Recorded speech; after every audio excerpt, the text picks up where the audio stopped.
Imagine a galaxy where the Force is actually strong, and the Star Wars saga never ends. Well, you don't have to imagine it. Disney is so desperate at this point that they're pulling out the original trilogy on broadcast television, that they're trying to reignite your Star Wars excitement. But of course, they're not smart enough to stop there. And you're not going to believe this. Here we go. Now, before we get started, please hit that like button down below and share this video far and wide, as recently my channel has been a bit hidden. And if you're not subscribed, please consider doing so. I'm trying to reach that magical 15K subscribers by the end of the year, and we'll have a whopping fun celebration if we can do so. Now, let's get back to some more dismal Disney, because that seems to be the only thing they can deliver. And in what I can only assume was thought to be a strategic move, Disney is trying to expand its reach by bringing all 11 live-action Star Wars movies to its linear networks, which include broadcast channels like ABC and cable networks such as FX and Freeform. Now, this decision marks a shift in Disney's approach to content distribution, and it's set to take effect this month. In fact, it's already started. And it seems that the pull of Disney Star Wars is lacking in midi-chlorians, and very few fans of the new products are plopping down money for Disney Plus.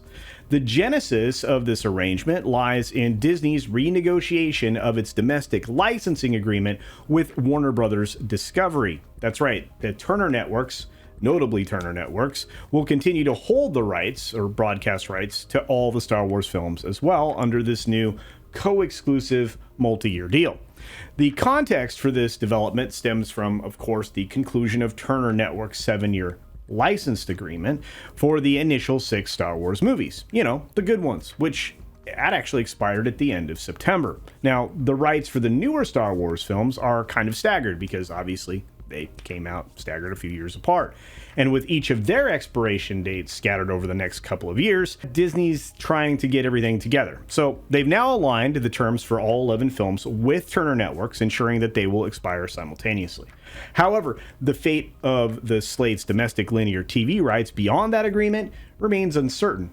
Probably because Disney wants to see if this experiment works, and it has occurred to me that this new deal, if it expires or when it does expire, Disney could actually bury the original films in the future, leaving us with the inferior new neo-Marxist garbage that we were subjected to, and continue to be subjected to be fair.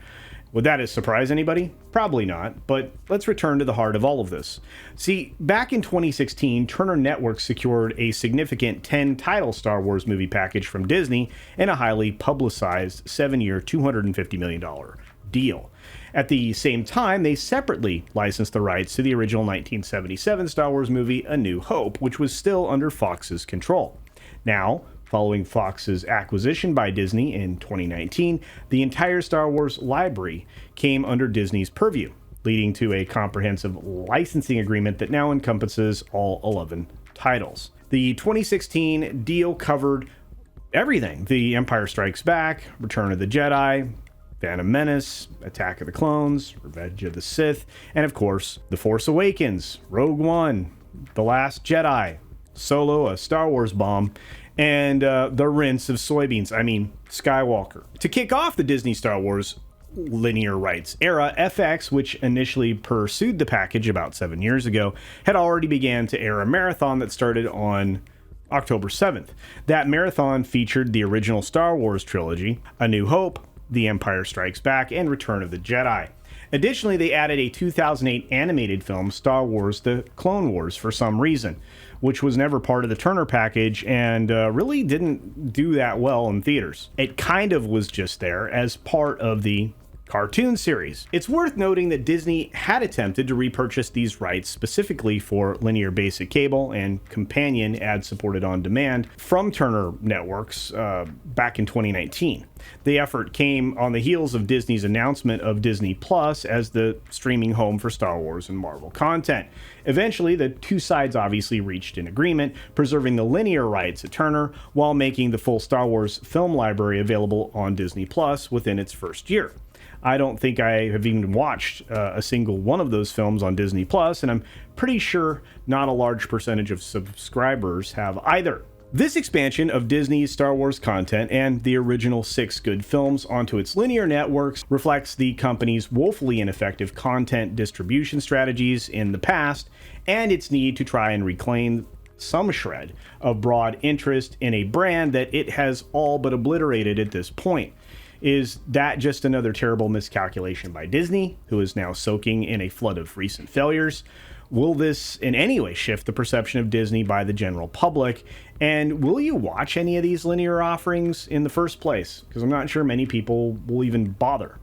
These are good questions, all I think, and let me know your thoughts in the comments section down below. And as always, be sure to take care of yourself, take care of others, and until next time, see ya!